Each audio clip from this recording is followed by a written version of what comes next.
ஓட்ட உடசல் பேருந்தை விட்டு அதுலயே இலவசமா பிரசவம் ஆகுற மாதிரி பிரசவ பெண்கள் ஏறினா இருக்கிற அந்த கண்டிஷன் பஸ்ஸுக்கு வந்து கலர் கலரா பெயிண்ட் அடிச்சு கலர் கலரா ரீல் சுத்தி 506 நம்ப முடியாத வாக்குறுதிகளை கொடுத்து வடநாட்டு புரோகிதர் ஒருத்தர் கூட்டிகிட்டு வந்து அதுல ஒரு பக்கம் பிராமண எதிர்ப்புன்னு ஏமாத்துவாங்க.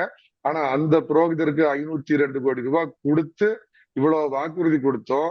10 வருட எடப்பாடி பழனிசாமி அதுக்கு முன்னாடி இந்த அம்மா ஆட்சிக்கு எதிராக ஒரு எதிர்ப்பு ஆன்டி இன்குமென்சிங்கிறது இருந்திருக்கும் நிச்சயமா.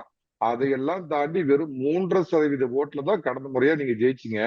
அன்னைக்கு முதலமைச்சரா இருந்தவர் எடப்பாடி பழனிசாமி இன்னைக்கு வல்லமை பொருந்திய எதிர்க்கட்சி தலைவரா இருக்கிறார். நீங்க முதலமைச்சரா இருக்கிறப்ப எடப்பாடி பழனிசாமிக்கு நான் அடிக்கடி சொல்ற மாதிரி 7.5 இல்லாத 4.5 ஆண்டு நல்லாட்சி கொடுத்த எடப்பாடி பழனிசாமிக்கே ஆன்டி இன்குமென்சின்னு ஒரு இது கமுத்துனப்ப திராவிட மாடல்ங்கிற பேர்ல திராவக மாடல் தினமும் திராவகமா ஊத்தி கொடுக்கிறவங்களுக்கு குறைஞ்சபட்சம் 10% எதிர்ப்பு அடிக்கும்.